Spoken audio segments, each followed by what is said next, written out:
오늘 말씀은 구약 잠언 27장 말씀입니다. 구약 잠언 27장 1절부터 13절까지입니다. 구약 940쪽에 있습니다. 940쪽 잠언 27장 1절부터 13절까지입니다. 저와 여러분이 한 절씩 교독하겠습니다. 너는 내일 일을 자랑하지 말라. 하루 동안에 무슨 일이 일어날는지 내가 알 수 없음이니라. 타인이 너를 칭찬하게 하고 내 입으로는 하지 말며 외인이 너를 칭찬하게 하고 내 입술로는 하지 말지니라. 돌은 무겁고 모래도 가볍지 아니하거니와 미련한 자의 분노는 이 돌보다 무거우니라. 너는 잔인하고 너는 창수가 투기 앞에야 누가 서리요. 면책은 숨은 사랑보다 나으니라.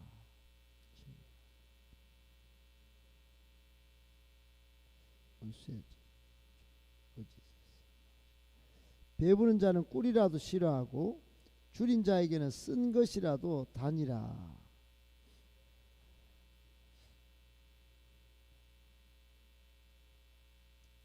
기름과 향이 사람의 마음을 즐겁게 하나니 친구의 충성된 권고가 이와 같이 아름다우니라.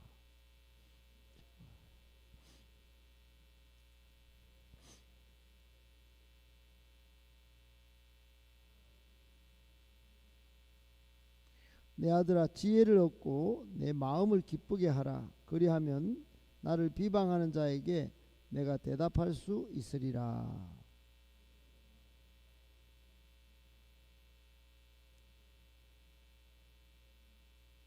13절을 같이 읽겠습니다. 타인을 위하여 보증선자의 옷을 취하라. 외인들을 위하여 보증선자는 그의 몸을 볼모잡을 지니라. 아멘. 할렐루야. 반갑습니다. 오늘 12월 15일인데 이제 한 해 끝 12월이기도 하지만 또 한 해 12월에 반을 이제 오늘 지나는 것입니다. 마무리 잘 하셔서 유종의 미를 꼭 거두시고 2022년을 새롭게 맞이하실 수 있기를 예수님의 이름으로 축복합니다. 오늘 말씀 세 가지로 정리해서 좀 묵상을 해볼까 합니다. 첫 번째, 시대가 불확실할수록 하나님의 뜻과 비전을 붙잡아야 합니다. 여러분, 오늘날 이 시대가 참 불안하죠. 코로나가 끝날 줄 알았는데 뭐 이상한 오미크론이라고 하는 바이러스가 또 생겨가지고 이렇게 또 될 줄 생각도 못했고 참 얼마나 급격하게 뭐가 변하는지 어른인 우리는 뭐 따라갈 수조차 없는 참 그런 시대 속에 살고 있습니다. 그래서 생기는 마음이 불안한 마음이죠. 불안하고 또 앞으로 어떻게 될지 뭐 기대보다는 저 불확실한 속에 뭔가 또 염려도 되고 그렇습니다. 여러분, 이럴 때 미래를 좀 안다, 미래를 예측한다 이런 사람들이 막 이쪽에서 저쪽에서 등장합니다. 책들도요, 미래 예측과 관련된 책이 지금 서점에 보면 막 차고 넘칩니다. 4차 산업혁명이다, 또 위드 코로나를 넘어서 비욘드 코로나다. 그래서 내년에는 2022년에는 나라가 어떻게 변하고 세상은 어떻게 변하고 책들이요 쏟아져 나오고 있습니다. 거기에다가 영적으로 뭔가 안정감을 주려고 하는 미래를 좀 내다본다는 예언가들도 등장했습니다. 참 대통령 선거에도 다른 내노라 하는 사람들도 있지만은 또 모 씨는 본인이 그렇게 미래를 내가 안다 이러면서 등장했는데 그분도 표가 굉장히 한 3% 이상 나오는 것 같아요. 여러분 참 어찌 보면 얼토당토 안 하는 그런 이야기인데도 시대가 하도 불확실하니까 사람들이 워낙 불안해 하니까 이런 것들이 오히려 막 삶을 좀 새롭게 해줄 것 같고 또 이것 뭐 따라하지 않으면 뒤처질 것 같고 그런데요. 저마다 미래를 아는 것처럼 그렇게 말하는데 여러분 성경은 미래에 대해서 어떻게 말을 하느냐. 오늘 1절에 내일 일을 자랑하지 말라고 말씀합니다. 내일 일을 자랑하지 말라. 내일 일을 아는 것처럼 내일에 무슨 일이 벌어지는 것을 자기만이 아는 것처럼 그런 게 자랑하지 말라는 거예요. 하루 동안에 무슨 일이 일어날지 인간은 알 수 없다는 거예요. 인간 알 수 없다. 여러분 이게 성경의 이야기입니다. 눈앞에 보이는 세상의 일을 어느 정도는 예측이 정보를 가지면 예측은 할 수 있어요. 그러나 그걸 자랑할 정도까지 아는 인간은 이 세상에 아무도 없다. 물론 교만하고 거만한 사람은 뭐 억지로 그렇게 만들어서 상황을 만들어서 내일 일이 다 맞는 것처럼 끼워 맞추기도 하긴 합니다만 그 사람의 결국도 오래가지 못하는 것이죠. 어떻든 오늘 말씀이 전해주는 핵심 포인트는 뭐냐면 하루 동안 내일 하루 동안 무슨 일이 일어날지는 모른다는 겁니다. 모른다는 거예요. 여러분 성경 누가복음 12장에 보면 창고가 터져 나갈 정도로 부자가 있습니다. 근데 부자가 아이고 내 창고가 참 막 터져 나가네. 그러고 배를 두드리고 이제 있는데 자랑하며 있는데 하나님이 딱 등장하셔서 내일 어찌 될지 모르면서 그렇게 하냐고 그 어리석은 부자의 그 생각을 콕 집어서 책망하십니다. 여러분 에스더 7장에 보면 하만이라는 이렇게 신하가 있는데 이 아주 교만해가지고 포로로 잡혀온 유대인들을 몰살시키려고 그래요.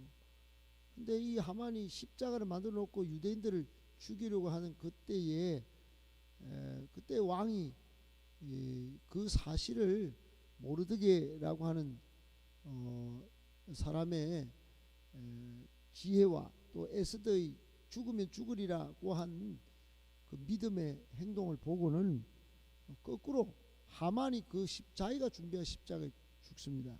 여러분 사람이 자기가 그게 죽으리라고 생각을 했겠어요. 하만이 내일 일을 알 수 없다는 것을 성경의 몇 가지 사례를 보면 정확히 알 수 있습니다. 여러분 내일 일을 알 수 없다는 그 때문에 우리는 그러면 손을 놓고 살아야 되느냐. 성경은 또 그렇게는 말씀하잖아요. 내일 일을 알 수 없기 때문에 오늘을 충실하게 살라고 말씀합니다. 그러므로 결론은 뭡니까? 여러분 오늘에 충실하기 위해서 우리는 하나님의 약속과 하나님의 뜻과 계획을 물어보는 거예요. 오늘 하나님 저는 어떻게 살아야 합니까? 오늘 이렇게 살면 나중에 제 인생의 비전과 미래는 하나님이 친히 책임져 주시겠지요. 그리고 신뢰하면서 내일을 뚜벅뚜벅 걸어가는 것입니다. 이게 성경적 그리스도인 내일 일을 자랑하기보다도 내가 내 인생을 내일 개척하기보다도 오늘 먼저 충실하게 하나님의 뜻을 구하고 하루를 성실하게 사는 것. 불확실한 세계 가운데서도 시대 가운데서도 성도가 사는 삶의 원리입니다. 꼭 기억하시고 시대가 불확실할수록 하나님의 약속의 계획 하나님의 뜻과 그 비전을 선명하게 붙잡고 살아갈 때 하나님이 우리 인생을 책임져 주신다는 거 꼭 기억하고 그렇게 살아가시기를 예수님의 이름으로 축복합니다. 아멘. 두 번째, 묵묵히 선한 행동을 할 때 칭찬과 영광을 얻습니다. 여러분 오늘 2절에 보면 이런 말씀이 있습니다. 타인이 너를 칭찬하게 하지 마라 하고, 타인이 너를 칭찬하게 하고 내 입으로는 하지 마라. 또 외국인들이나 이 교회 바깥의 사람이 여기서 외인은 한 조직과 그 공동체 밖에 있는 사람들, 외인이 너를 칭찬하게 하고 내 입술로는 하지 말지니라, 그런 말씀이 있습니다. 여러분 오늘날 늘상 우리가 좀 맞닥뜨리는 현실이지만 바깥의 사람들이 오히려 기독교를 걱정하고 바깥의 사람들이 오히려 기독교를 요즘은 조롱하는 그런 시대입니다. 예전에는 그렇지 않았어요. 예전에는 우리가 무슨 칭찬하기보다 우리는 여기 앉아가지고 전부 죄를 고백하기 바빴고요. 저는 이래서 죄인이고 이래서 잘못한 사람이고 이래서 죽을 사람입니다, 이렇게 했고, 오히려 바깥 사람들이 야, 기독교는 틀리네, 예수쟁이들은 다르더라야, 그러고 따라서 철시도 하고 그 사람들 따라서 교회도 가고 그랬습니다. 여러분 오늘날은 거꾸로예요. 교회가 야, 우리 교회가 멋집니다, 우리 교회 건물 좋습니다, 우리 교회 그렇게 자화자찬하기 바빠요. 대한민국 교회는 세계에서 큰 건물도 많고 사람도 많이 나오는 10만 명 교회도 있어서 자화자찬하다가 그만 자화자찬이 끝나는 게 아니고 세상의 조롱을 받고 또 공격을 받기에 이르렀습니다. 여러분 이게 타인은 국물조차 줄 마음이 없는 정말, 그런데 자신은 막 아주 막 장구치고 북치고 이런 형태와 똑같은 것입니다. 결국은 조롱을 받는데 말이죠. 여러분 교훈이 뭘까요? 우리 그리스도인은 오직 하나님의 칭찬과 하나님의 인정을 받기를 애써야 합니다.